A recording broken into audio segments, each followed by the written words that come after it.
Olá pessoal, boa tarde, estamos agora começando mais um Ponto a Ponto. Hoje recebo o Stanley que está aqui com a gente para falar sobre ética na família. A gente está concluindo o nosso mês da família e a gente vai falar de ética, já que a gente procura um país mais ético, então vamos começar pelo berço, né?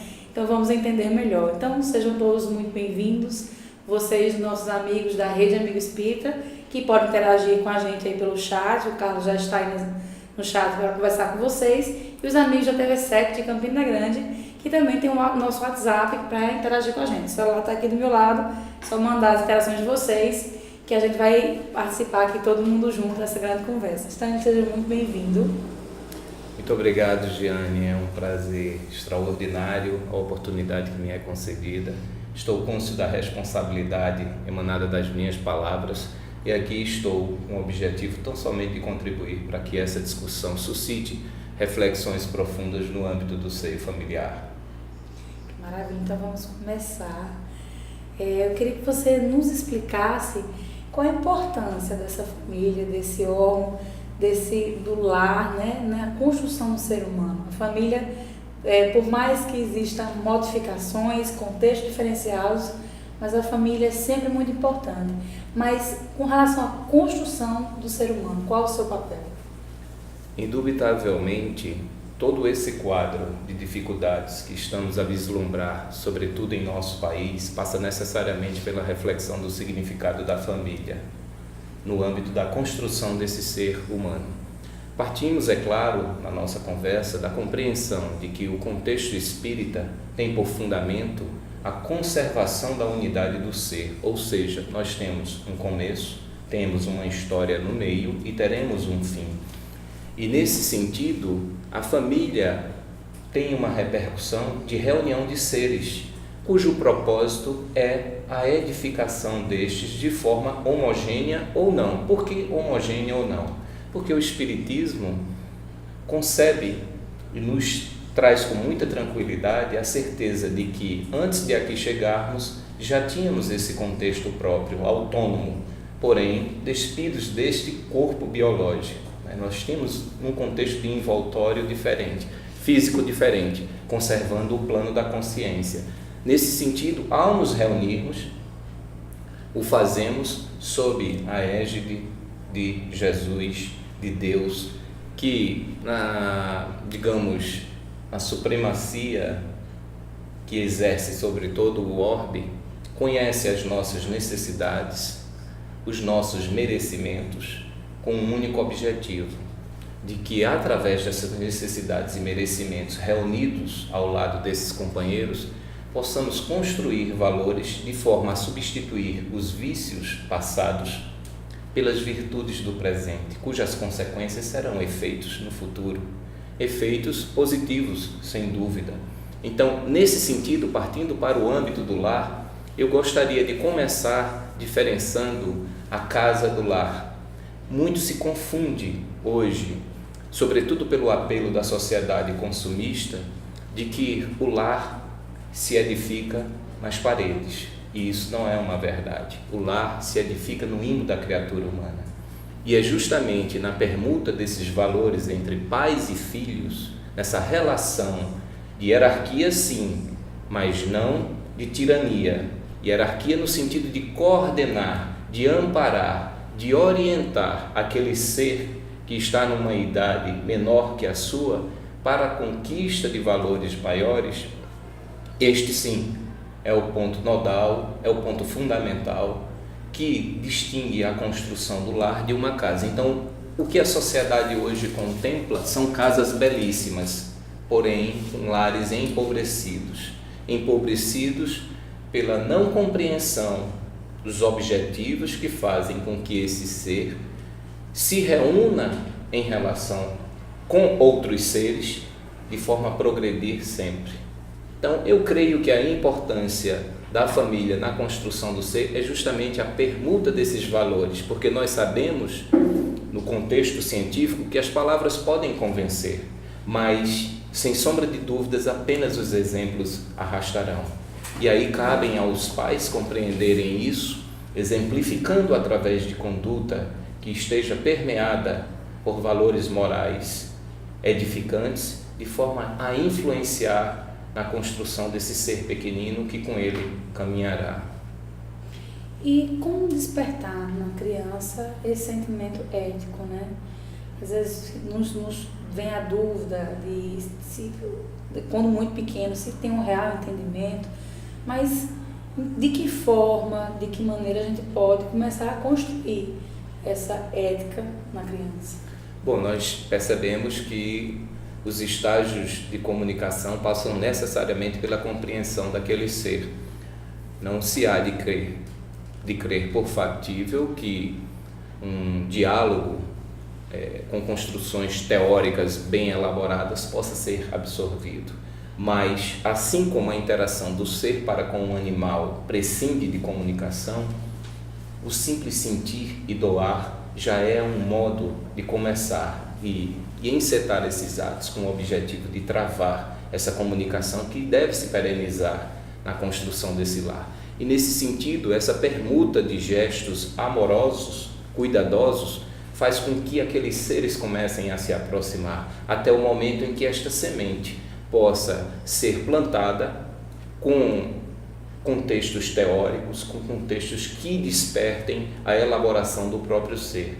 Porque nós sabemos que essa transformação, ela jamais se dará de fora para dentro. É uma transformação que ocorrerá com uma elaboração própria. Então, até hoje, a despeito de todas as conversas que já travei, dos livros estudados, eu não identifiquei ainda uma fórmula tão eficaz como a disseminação do Evangelho no âmbito do lar. E aqui eu me refiro ao Evangelho como uma proposta ética de transformação moral, e não como uma proposta de imposição de conceitos religiosos não aceitos por aqueles que participam deste tão singelo gesto de amor no âmbito de uma família. Interessante você falar, porque às vezes a gente sempre diz que a melhor forma de se educar é pelo exemplo. E como você falou do Evangelho, então que exemplos eu vou dar se eu não vivencio esse Evangelho, né? Corretamente, perfeito. E esse é o desafio maior da criatura humana, é promover o encontro da fala, dos escritos, à vivência.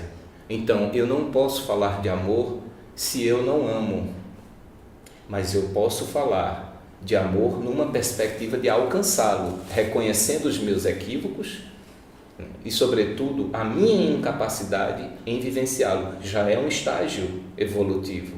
Agora, se eu insistir na prática hoje tão disseminada de falar algo e vivenciar um outro algo, certamente esse exemplo não será edificante. Esse exemplo na criança será instalado como uma verdadeira confusão, uma confusão que concorrerá para que ela entenda que é possível viver uma vida cuja dissonância se apresenta entre o discurso e a vivência no campo prático.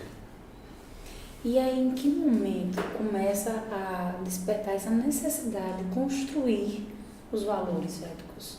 Nós sabemos que a criança, ela está circunstancialmente num corpo biológico que limita a expressão do espírito, mas a criança não denota um espírito criança.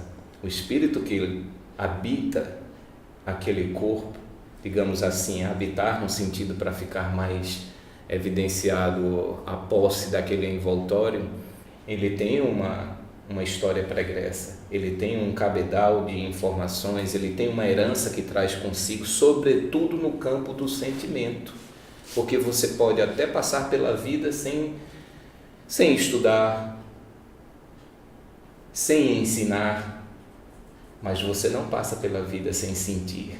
Você sente dor, você sente saudade, você sente necessidade de permanecer junto ou de distanciar-se de alguém ou de algo. Então, neste sentido, eu creio que desde o berço nós estamos... Isso porque eu não quero voltar antes do berço, para ficar bem evidenciado que o plano no qual nós estamos nos detendo é o plano material, né? Já existente, o real no campo físico.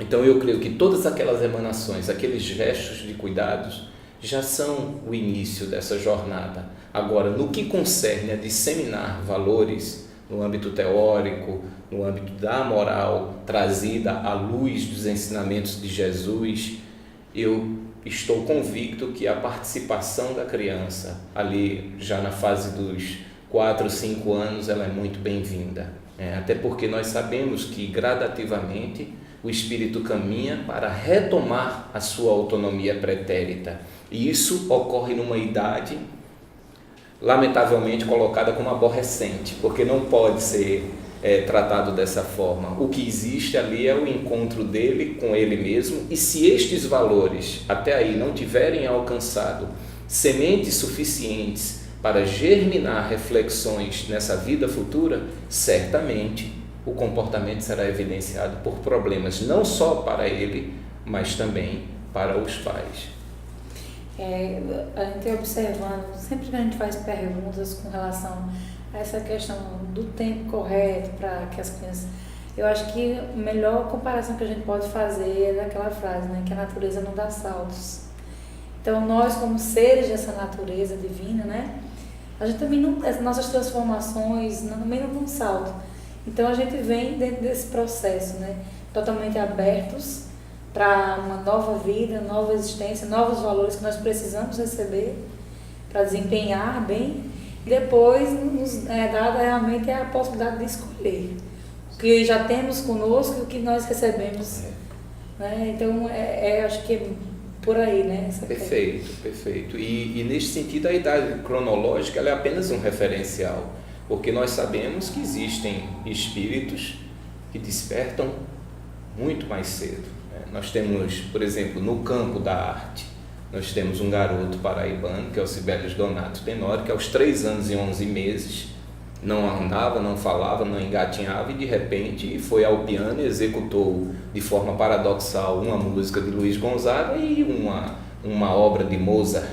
E a partir daí nunca parou de executar a sua própria arte. Mas há um ponto extraordinário nessa história, até para que nós compreendamos essa questão do nexo do espírito com a presença dele no corpo físico. É que até 3 anos e 11 meses ele não andava, não falava, não engatinhava. Então a sua mãe, que era católica, escreveu para o Francisco Cândido Xavier apenas o nome dele, pediu que lhe falasse alguma coisa sobre aquele filho. E aí o Chico responde dizendo que ela não se preocupe, que ali na realidade é a reencarnação de um compositor que andará, falará e executará a sua própria arte.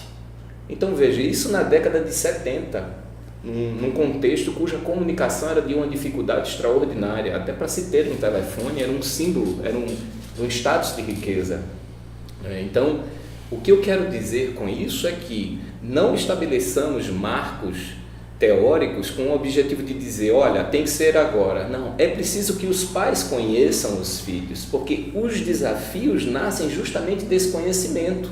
Onde é que está fulcrada a proposta ética espírita? No conhecimento das más inclinações, a fim de com elas interagir, semeando uma nova proposta, concedendo uma oportunidade de transformação àquele que é o único responsável em abraçar ou não os novos valores.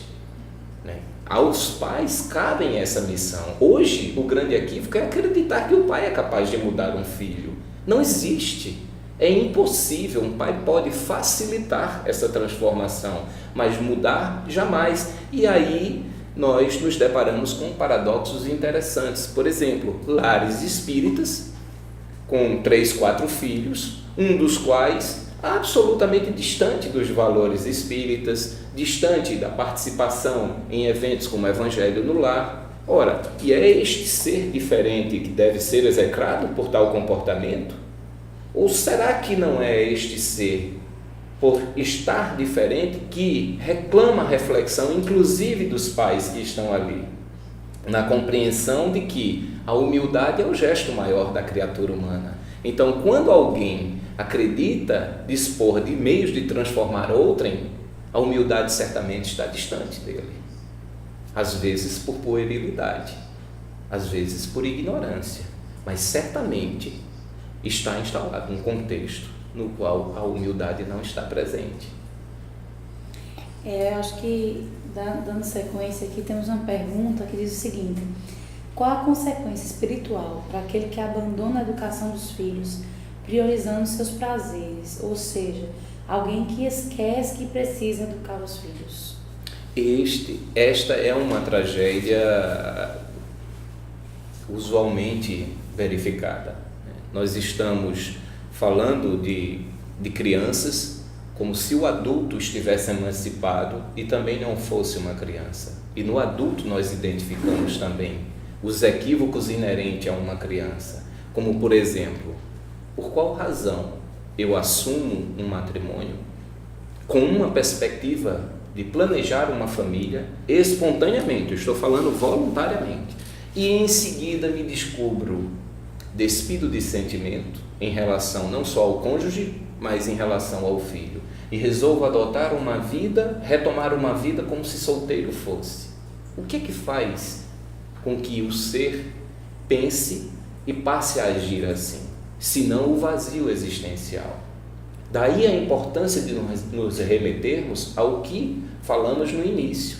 Se nós temos lastros para construir esse amor, que é um amor divino, nós somos criaturas divinas, nós não podemos esquecer isso, salvo se estivermos tratando de uma filosofia nihilista, que não conceba nem o antes e nem o depois, e que é hoje, dado o contexto de informação disseminado, algo absolutamente difícil de compreender, porque a própria diversidade biológica já reclama uma reflexão, e quando essa diversidade biológica adentra a esfera do campo neuropsíquico, cada um com suas tendências, na sua formação, na sua forma de agir, isso se torna uma reflexão ainda mais profunda. Agora, como estamos falando de consequências, que foi este o foco da pergunta, é preciso que nós façamos uma reflexão à luz do que está exposto no Evangelho segundo o Espiritismo. Lá, Jesus transmite a informação de que aos pais que tenham diligenciado, que tenham amado, que tenham se debruçado, que tenham vivenciado com todo o seu amor tudo o que era possível para ajudar na transformação do filho, e mesmo assim não conseguiu, não há razão para entrar em polvorosa, porque a missão foi bem cumprida. Invertamos isso. E a resposta está dada. As consequências nós sabemos. Serão desastrosas para o mundo existencial do adulto e desastrosas no campo espiritual, porque este reencontro que foi proporcionado se dará certamente em uma situação adversa e muito mais dolorosa. Então, é preciso compreender que a vida é perene, e sendo perene, não há razão para desejar-se queimar etapas ou simplesmente negligenciar etapas. Para o adulto, em relação à criança, um único dever: amá-lo incondicionalmente. Amá-lo, ainda que a repercussão desse amor não seja amor na direção do adulto, porque se estivermos analogicamente subindo uma escada, perceberemos que é muito mais fácil para quem está um degrau acima estender a mão e fazer com que o outro suba do que o inverso. Quem está embaixo, se pegar a mão, vai trazer o outro para baixo. Então é muito mais simples você virar e dizer: vem comigo, caminha comigo. A proposta é essa. Nós não estamos na Terra com o objetivo de vivenciarmos essa maravilhosa obra denominada vida humana apenas com práticas hedonistas. E o que é que nós estamos vendo? Nós estamos vendo um mundo avançadíssimo do ponto de vista tecnológico e muito atrasado do ponto de vista de moral. E nesse contexto, essa moralidade é que, uma vez ausente no âmbito dos lares, está fazendo com que os adultos se distanciem das obrigações assumidas, querendo retomar uma vida de gozo pleno apenas com relação a si mesmo e nada em relação ao outrem. E os quadros são desesperadores, porque, paradoxalmente também, nós nunca tivemos tantas opções de lazer e nunca tivemos tanta depressão, tanto suicídio. Verdade. Nós temos mais uma pergunta. A Bernadette Pereira Mendes diz o seguinte: a importância da família é base de tudo. No caso, é um comentário, né? Ouso a dizer que é mais importante, pois é a base do início do nosso trabalho com o próximo. Verdade, né? É o nosso próximo mais próximo, a família, né? Perfeito. Impossível você vivenciar o amor no âmbito externo quando você não é capaz de vivenciá-lo no âmbito interno. E o recôndito do lar é, por excelência, o ambiente no qual você vai exercer esse amor. Se você não é capaz de amar ao próximo que está próximo, como é que você vai amar o próximo que está distante? E nesse sentido, eu reflito muito sobre o que o Sol de Assis trazia como mensagem, Francisco de Assis. E nós, na realidade, necessitamos aprender a amar o amor. E o amor, na sua forma mais sublime, ele é construído no âmbito do lar. Porque aquele que ama no âmbito do lar, ele é capaz de amar ao seu próximo como a si mesmo e a Deus, porque já ama Jesus também. Este é um ensinamento basilar para que nós compreendamos isso. Eu não estou aqui querendo dizer que só ama quem é cristão, de forma alguma, mas o referencial estabelecido é a doutrina espírita. E a doutrina espírita nos apresenta Jesus como um modelo de conduta comportamental que deve ser seguido por ser o modelo supremo para nós. Então, dando continuidade aqui à nossa pauta, ainda continuando nesse contexto de pais e filhos, essa relação, às vezes a gente vê pais que no convívio com o seu filho procura ter a conduta mais esmerada, né, para que o filho ache que é um bom pai, uma boa mãe, e até contribuindo para aquela visão que a criança naturalmente tem de um pai super-herói, da mãe heroína também, que são perfeitos em tudo. Mas, em um outro contexto, os pais têm outro tipo de conduta, outro tipo de postura. Então, assim, na frente dos filhos, uma coisa, longe dos filhos, outra coisa. Então, tem, digamos, duas personalidades aí, né? É aquela coisa, não, meu filho não pode saber que eu faço determinada coisa, porque senão ele pode achar que eu não sou a mãe perfeita ou o pai perfeito. Então, como a gente pode avaliar essa situação desses pais que se esforçam para manter duas personalidades para que a aparência dos filhos eles sejam perfeitos? Bom, é uma questão bastante interessante, sobretudo pelo que estamos a contemplar. Atualmente, percebemos que, por um lado, existem pais que privam os filhos de compreender as dores, fazendo-os crer equivocadamente que se apresentam na condição de super-heróis. E, nesse sentido, são pais que não querem chorar, não querem mostrar seus próprios dramas, construindo equivocadamente uma ficção na consciência do filho de que que naquele momento chora, sente dor, tem os sentimentos latentes ali com eles, muitas vezes não sabe como lidar, quando atingir a fase adulta, nada disso vai mais acontecer. E aí, o que é que nós estamos contemplando como quadros? Adultos, crianças. Uma geração que teve acesso a um arcabouço tecnológico fenomenal, está em qualquer parte do mundo, no momento em que deseja, e não consegue estar consigo mesmo, não consegue realizar simples tarefas.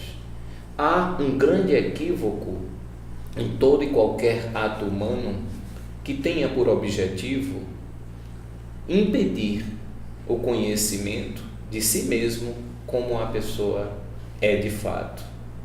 O que nós percebemos é que esse equívoco, sem que estivesse de forma tão ostensiva como está hoje, que esse equívoco fosse disseminado no âmbito da família e chegasse à sociedade na forma de uma música muito tranquila. E hoje o que é que nós observamos?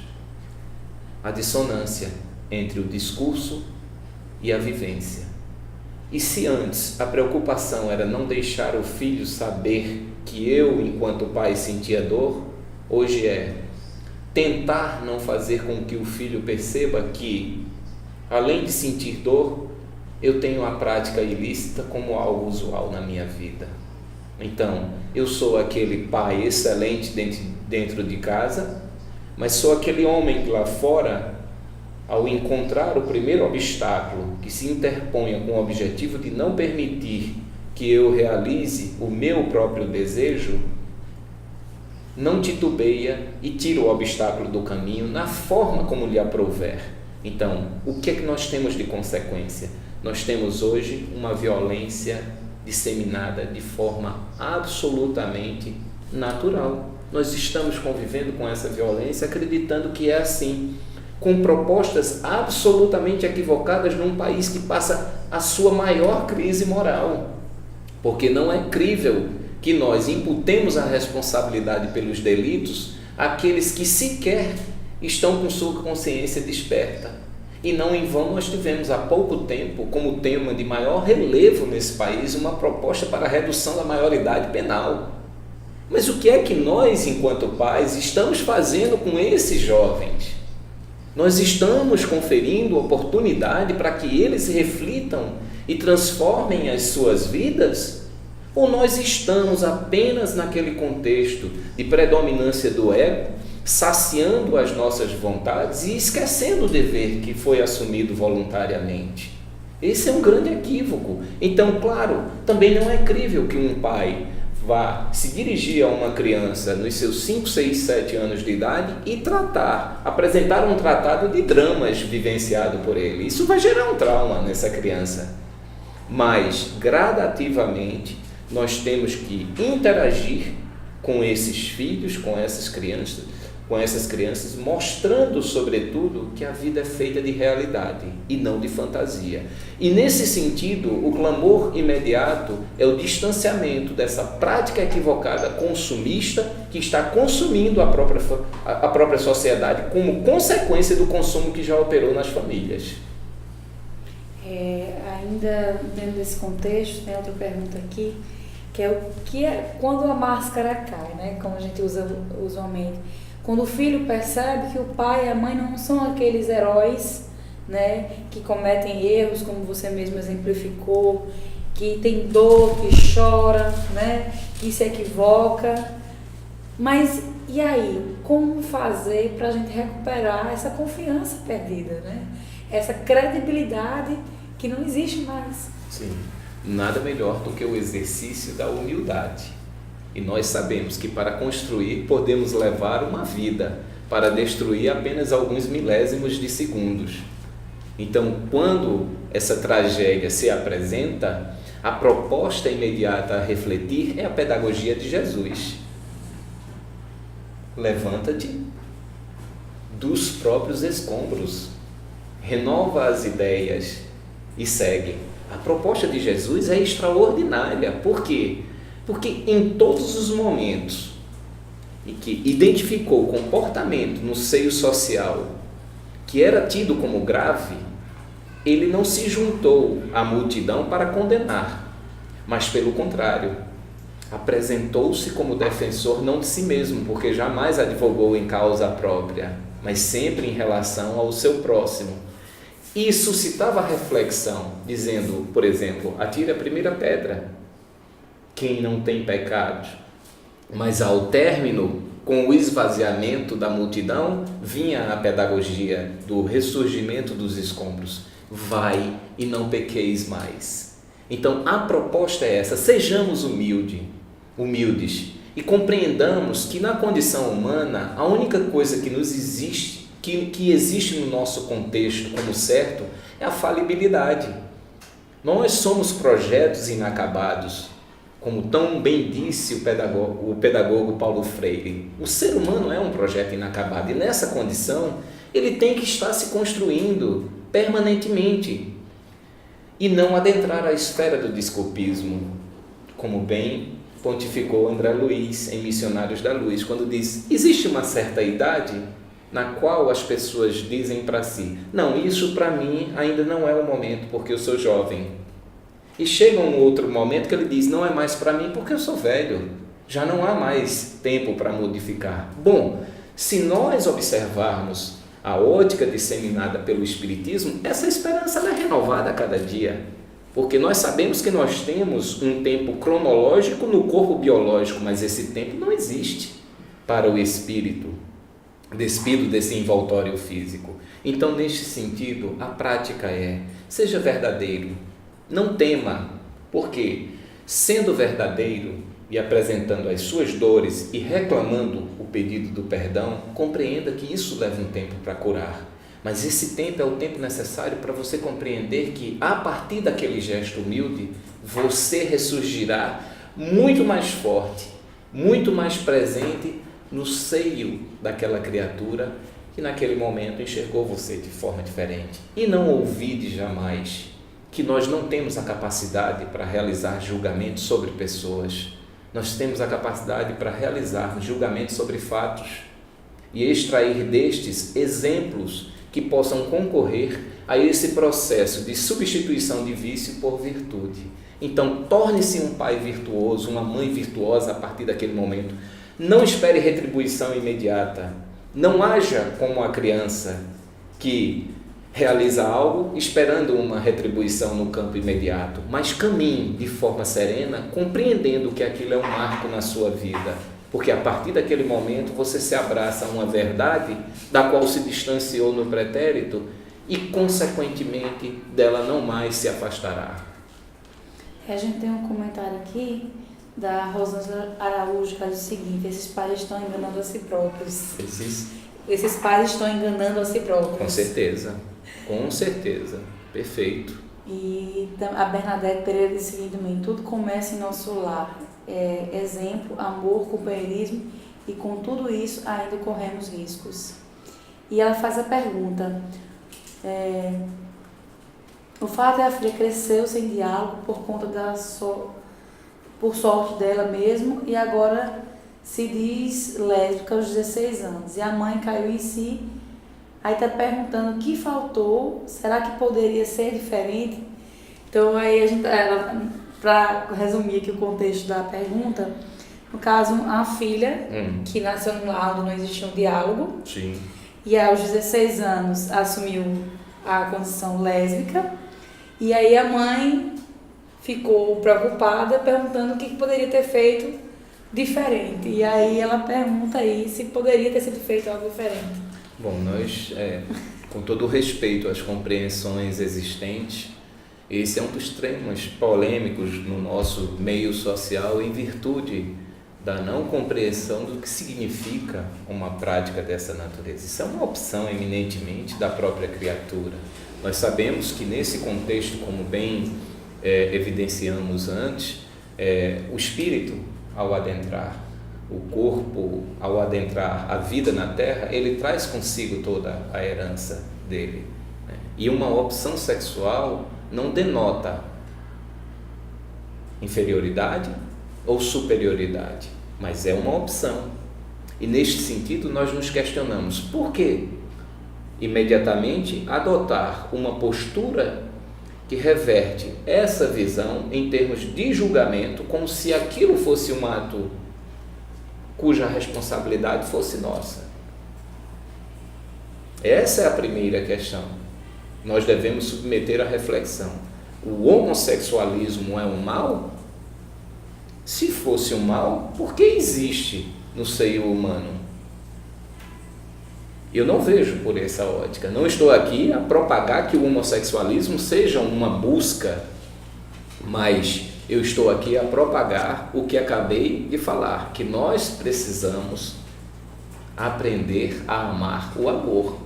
E este amor, ele é incondicional. O amor de Deus, o amor de Jesus, ele foi incondicional. Ele é incondicional. Ele não propôs nos amar mediante o atendimento de condições. Ele nos propôs nos amar na forma como nós nos apresentássemos, com nossos erros, com nossas práticas ilícitas, com o nosso desamor, sobretudo com a nossa rebeldia, porque nós sabemos que hoje, pelo menos 2/3 dessa humanidade ao desencarnar permanece jungido à crosta terrestre justamente pelo nível evolutivo alcançado, ou seja, estão presos às coisas materiais, 2/3. Então, nós estamos inseridos num mundo de provas e expiações. Se no âmbito familiar não há uma compreensão sobre a conduta homossexual, certamente que isso é uma prova e precisa ser trabalhada. Trabalhada como? Eu não vejo outro meio senão através do amor, através da compreensão mútua, através da aproximação desses pais em relação a esses filhos, para compreender e ampará-los. Porque você imagine, nós estamos tratando de um tema que no passado foi tratado como um mal a ponto de se sugerir que deveriam ser exterminados. E não em vão, nós estávamos conversando num meio com adolescentes e um me indagou uma vez: mas para realizar o bem é preciso a religião? E eu disse: não necessariamente, mas façamos uma reflexão. Um pai entende que o homossexualismo é algo que ele não admite para o filho e que se isso algum dia eclodisse como comportamento, ele faria qualquer coisa para acabar com este mal. E eis que descobre que o filho é homossexual. Então, na cabeça dele, ou é o bem a ser realizado, é extirpar o mal. E ele entende que dispor daquela vida que deu errado na concepção dele é o meio de realizar o bem. Na cabeça dele, ele está realizando o bem. Mas se tivesse um parâmetro religioso, com uma proposta de transformação moral, compreenderia ele que isso seria um bem ou um mal? Então o jovem olhou para mim e disse: agora eu compreendi. Porque é que eu tenho que ter parâmetro religioso para realizar as minhas opções? Ou seja, o que ele estava dizendo naquele momento era: se você tem um parâmetro religioso aqui, no caso, a doutrina espírita, propagando o amor, suscitando reflexões na direção do amor, e dizendo que você não é responsável pela vida de outrem, você imediatamente elide essa questão, você acaba com esse problema e trata de encontrar-se com esse filho que se encontra nessa opção e crescer junto com ele, porque isso até às vezes pode ser uma opção circunstancial, mas é uma opção que diz respeito exclusivamente àquele ser, não a você, exceto quando você permite que permeado esteja pelo preconceito, porque essa questão ela está muito mais vinculada ao nosso preconceito do que à nossa compreensão.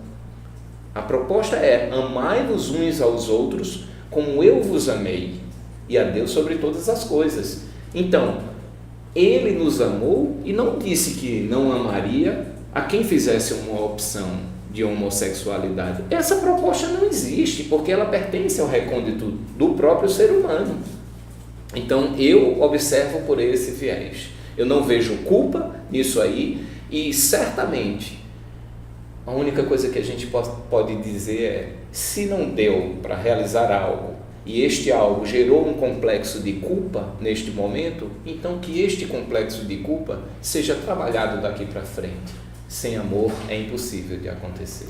Ela até falou que cresceu sem diálogo, mas sempre é momento para começar a dialogar. Com certeza, né? Com certeza. Então, já que não houve diálogo até então, agora que tem essa condição diferente, né, que a filha expôs uma opção, então que se discuta, que uma ouça a opinião da outra e busque um entendimento, tomando como base o amor, que você bem falou. Lembrando que é um entendimento, né, que não é uma construção para uma imposição, é um entendimento. Chegou mais uma pergunta, que a Cécio Bragança diz o seguinte: estive em uma palestra falando mais ou menos sobre esse tema e a expositora foi muito feliz em falar que para os outros somos muito pacientes e passamos por bonzinhos, mas dentro de casa somos tão intolerantes e que a gente passa por cima da toalha ou da coisa e dizemos, tá com a mão furada, mais ou menos assim. Então eu acho que essa aqui tem com relação à nossa próxima pergunta, né? Que o Carlos vai adiantando para suscitar as discussões. A minha próxima pergunta é com relação ainda àquela questão das múltiplas personalidades e que às vezes a gente vai se adequando aos ambientes. No trabalho eu tenho uma postura, dentro de casa eu tenho outra, no meu ambiente religioso eu tenho outra. Eu até, vendo a pauta, quando chegou nessa pergunta, eu lembrei muito do vídeo do canal Amigos da Luz, que é Eu Mesma e Eu Espírita. Então eu até recomendo que vocês procurem no YouTube o canal Amigos da Luz, que é excelente e traz vídeos divertidos à luz da doutrina. Então ele mostra justamente esse contexto em que a pessoa diz, não, vamos nos reunir, monta a reunião das várias personalidades, vamos ter que entrar no consenso, senão eu vou acabar ficando louco. Mas com relação à família, a gente tem as referências, né? Porque os filhos, você convive, então se você está no ambiente religioso, está a família toda, em casa a família, e às vezes em algumas situações de trabalho, em confraternizações, a família também está presente. E acaba que os filhos começam a perceber essa postura diferenciada, às vezes um tom de voz mais brando, ou às vezes um tom mais extrovertido, que permite brincadeiras, palavrões, e aí vai alternando, né? E aí como é que a gente pode avaliar essas referências para a família? Essa pessoa que tenta se amoldar aos ambientes e acaba tendo várias personalidades. A percepção que eu tenho é que se trata de mais um equívoco a apresentar a puerilidade da criatura humana. Hoje nós vivenciamos no âmbito do trabalho uma situação que concorreu para essa fragmentação da família. Hoje são os pais trabalhando. Outrora um pai trabalhava e conseguia prover as necessidades materiais da família. Hoje estão ambos praticamente no mundo e os filhos em casa. Então, neste sentido, o que é que nós temos observado no âmbito do trabalho, por exemplo? A disseminação de fobias, né? Assédio moral, assédio sexual, a demonstrar que a criatura humana encontra, sim, de fato, com a alma enferma. E por que isso acontece? Justamente por conta dessa dissonância entre o que eu sou perante família e o que eu sou perante sociedade. Enquanto não encontrarmos esse ponto que promova esse comportamento equidistante de forma que eu seja uno onde quer que esteja, nós iremos nos deparar com quadros dessa natureza. Então, aquele pai maravilhoso, muitas vezes, é o chefe tirano, é o chefe que está promovendo a desarmonia em outra família pelo ataque que promove ou a mãe ou o pai ao pai com quem trabalha, ou vice-versa. Aquele homem brando e pacífico no ambiente de trabalho, cuja estrutura se apresenta de forma covarde no sentido de enfrentar os desafios, se comporta como um tirano no lar. Essa não é uma proposta para quem, compreende a necessidade de avançar, né? E demonstra uma postura de orgulho, de vaidade e, sobretudo, de egoísmo. E o egoísmo nada mais é do que, segundo os espíritos que nos orientam, a chaga da humanidade. Tudo que nós estamos vivenciando tem como centro o egoísmo. E ao adotarmos postura dessa natureza, nós estamos nada mais, nada menos do que sendo egoístas, porque não estamos conferindo a oportunidade de nos apresentarmos como verdadeiramente somos. interferindo em vidas, seja no âmbito da família ou da sociedade, de maneira equivocada e não concorrendo para essa pacificação tão almejada no âmbito da sociedade, porque enquanto a família estiver enferma, a sociedade não poderá estar bem. Agora nós vamos para um outro contexto, que é quando um pai ou uma mãe apresenta ter uma preferência por um filho. Aí a pergunta é onde é que isso fere a ética dentro da família, quando essa preferência fica explícita. É natural que isso ocorra. Nós bem sabemos que a reunião familiar se dá também no âmbito da afinidade. Não é só problema a família. A família tem reuniões extraordinárias de seres que estão aí percorrendo vidas e vidas juntos, né? Trabalhando com um objetivo, com valores, inclusive homogêneos, percepções dessa vida de forma una. É natural que isso ocorra, mas para os pais nasce aquela obrigação de, em identificando essa afinidade, tratar de disseminar condutas no âmbito do lar, de forma que esta afinidade não seja perceptível a olhos nu, no sentido de preferência. Compreensão da razão pela qual a afinidade existe, porque aí nós voltamos àquela questão que o ser humano sente, né? Ele pode não falar, pode não escrever, mas ele sente, então ninguém tem como negar, isso existe. Agora, transformar a afinidade numa preferência é estabelecer trincheiras de batalha dentro da família, disseminando por parte dos filhos em relação a este com quem guarda maior afinidade o ciúme e, consequentemente, comportamentos equivocados, e também a percepção de que os pais não os amam, e sim apenas aquele filho. Claro que isso é algo natural, isso naturalmente ocorre, mas quando esta forma natural, que normalmente é perceptível do filho em relação ao pai, começa a vir à tona, é preciso que esses pais passem a refletir sob a ótica da transformação moral proposta por Jesus e compreendam que não será possível construir aquela família com vistas a melhorar a sociedade se não amar a todos os filhos de maneira indistinta e incondicional.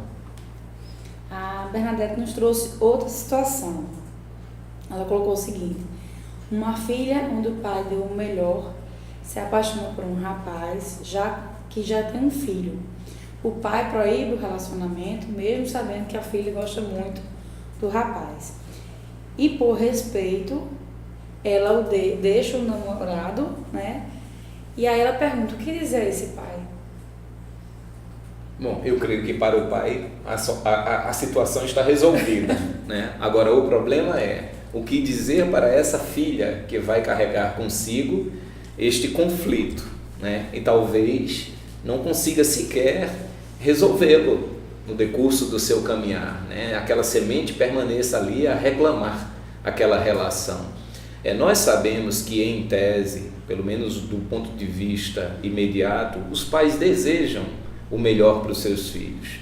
E justamente por alcançarem uma vida adulta cercada por experiências que denotam dores, lágrimas, tristeza, estes se acreditam como imbuídos de um propósito divino de não permitir que isso aconteça aos seus filhos. E é um ledo engano. Nós sabemos que só a experiência vivenciada será capaz de edificar o ser humano. E neste sentido, a despeito de ter um pai toda uma orientação voltada para evitar aquilo que ele compreende como um prejuízo, como algo equivocado, é preciso que tenhamos serenidade para compreender as opções dos nossos filhos. Claro, não estou aqui dizendo, e não diria jamais, que essa opção deve ser respeitada incontinente, ou seja, de forma cega. É preciso compreender quem é aquele ser com quem a filha está a se relacionar, porque a fase adulta pode, de fato, trazer tragédias pela inexperiência daquele filho, né? Mas também pode trazer benefícios extraordinários. Então, é preciso monitorar, é preciso conferir liberdade vigiando. mas não impedindo simplesmente, sem que a própria pessoa que está submetida àquela proibição compreenda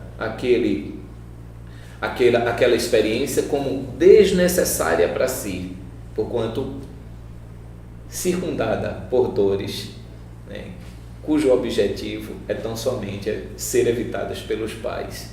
Esse é um entendimento natural. Claro que essa é uma questão complexa e que só a vivência dos pais e dos filhos evidenciarão quais são as medidas a serem adotadas. Nós temos situações, temos exemplos nos quais uma relação vivenciada nesses termos poderiam redundar em felicidade, mas também temos o inverso. Como fazermos a opção? Temos que vivenciar, temos que estar próximos, temos que identificar quem são aqueles seres com os quais os nossos filhos se relacionam, antes que a opção seja adotada e irremediável esteja a situação. E aí a gente chega em uma pergunta polêmica. É antiético preferir os amigos à família? Porque às vezes você não tem tanta afinidade com seus familiares e tem amigos que são verdadeiras famílias para vocês. Então fica aquela dúvida, mas eu prefiro aquela minha amiga do que aquela minha irmã. A minha tia, que é amiga da minha mãe, mas eu considero uma tia, às vezes parece ser mais minha mãe do que minha própria mãe, e às vezes a pessoa fica nesse conflito achando que está errada. Então, afinal, ou é antiético essas preferências? Eu não creio que seja possível observarmos pelo plano da antiética. Eu creio que a pluralidade existencial já denota que ocorrerão encontros e desencontros e também os reencontros nesse nosso caminhar. E nós não podemos impor a um ser humano que conviva estritamente com o outro tão somente pelo vínculo biológico, a consanguinidade, né? Isso é algo impossível de ocorrer. Claro que o desejável como um patamar mínimo de urbanidade para se viver bem no âmbito familiar é o respeito ao próximo. Se não é possível amá-lo a ponto de desejar a sua presença ao meu lado, que pelo menos eu respeite as nossas diferenças e construa a tolerância para com estas, a fim de não tornar o ambiente do lar numa praça de guerra. Afinal de contas, o propósito da reunião é a construção para o amor, e não se constrói com ira, não se constrói com desprezo. Então, eu não vejo pelo campo da antiética, eu vejo sim pelo campo da afinidade a demonstrar justamente a pluralidade existencial, ou seja, são almas afins que se buscam, se acham e que sentem completude na convivência. E muitas vezes essa é uma situação que não ocorre no âmbito do próprio lar, porque nós sabemos que existem relações de provas ali dentro, às vezes relações desafiadoras, porque não é uma prova tão simples, é uma prova dura, árdua de ser vivida, mas reconhecidamente todo aquele que é capaz de atravessar períodos de dificuldades, fortalecendo o seu espírito numa fé construída de forma racional, eu não conheci ninguém que olhasse para trás e tenha dito, não valeu a pena. A resposta é sempre a mesma, valeu a pena.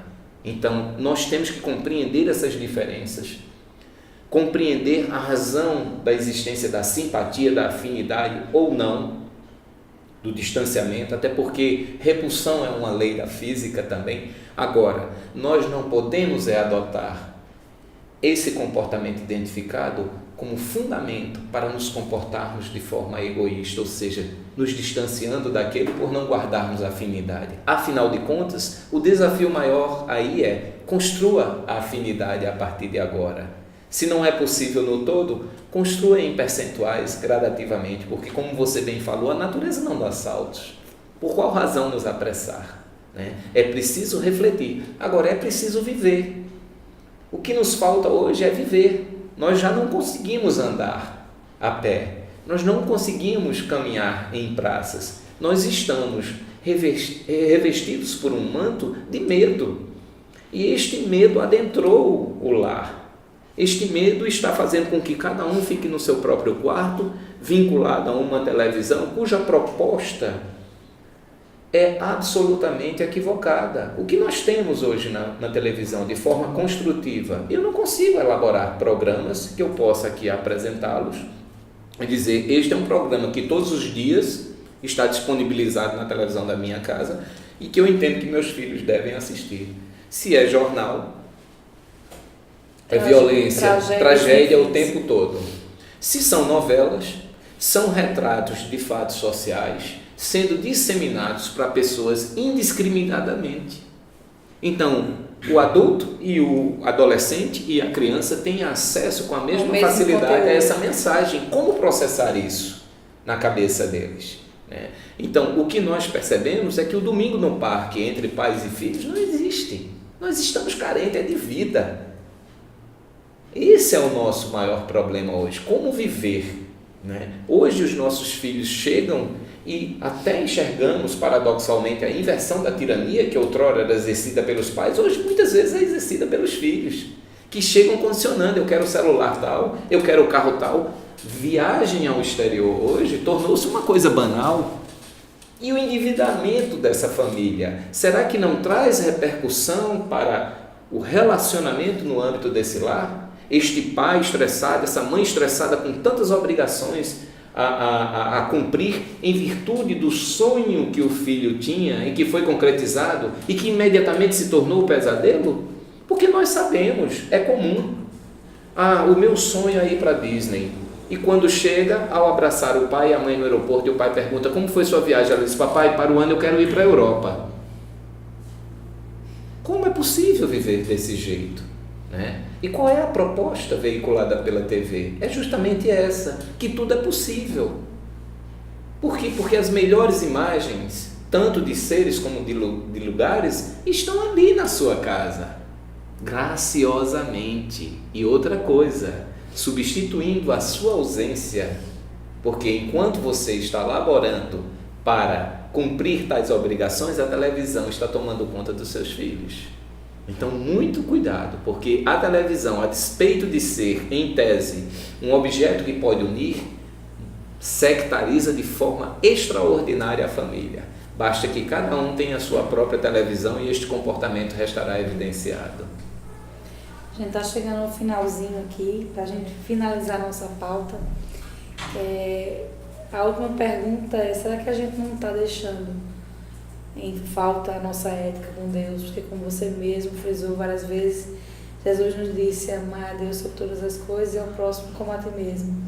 E muitas vezes a gente não suporta olhar para o próximo. A presença desse próximo nos incomoda, nos perturba, nos transtorna, nos enche de ira. E aí, onde está a nossa ética com Deus? Bom, aí é mais uma opção equivocada humana. Lamentavelmente, o que temos visto são discursos bem elaborados, sobretudo no âmbito da academia, que tenta demonstrar que não há junção entre ciência e espiritualidade, que são coisas que não se comunicam, um grande equívoco. Essa tragédia humana, ela vem sendo cultivada de maneira equivocada e insidiosamente. É a disseminação desse discurso, enquanto jovem, enquanto pujante no seu corpo biológico, eu posso tudo. Em seguida, eu nada posso. E nada posso no sentido sequer de transformar-me. Por quê? Porque perdi o tempo. Não é essa a proposta. A proposta é partir do simples em direção ao complexo e não do complexo em direção ao simples. Ama o teu próximo como a ti mesmo.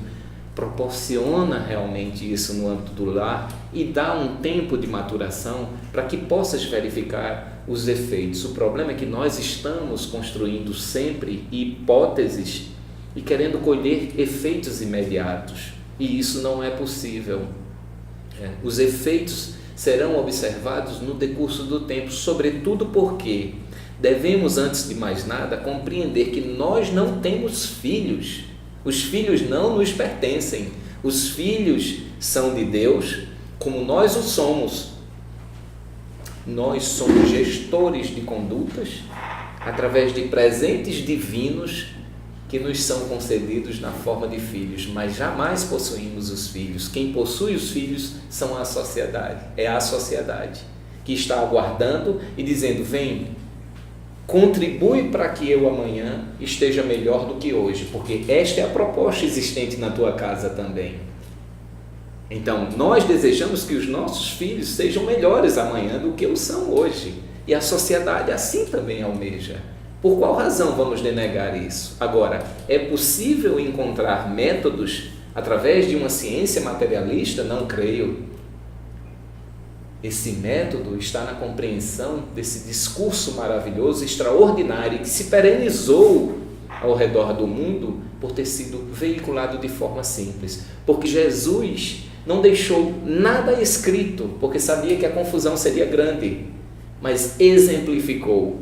E ao exemplificar, não adotou nenhuma conduta que denotasse convivência pretérita no meio científico. Esteve sempre entre os pobres e necessitados, sem discriminar aqueles tidos por ricos, que é outro grande equívoco no nosso meio social. Ou seja, é preciso romper com essa era das extremidades. Nós somos todos iguais, semelhantes e permeados por essa luz divina que nos estimula a edificar o espírito, porque nós temos na consciência a certeza de que Deus existe.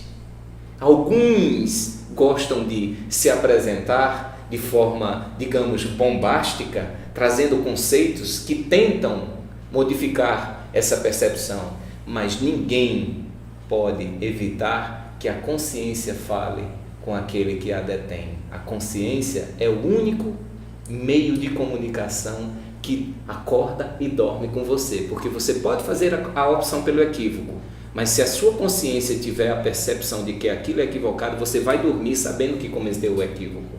Então a proposta é simplicidade, amor, ainda que seja na forma como você contempla, mas busque o esclarecimento, busque aproximar-se da família, busque compreender que o consumo é efêmero, mas a vida não.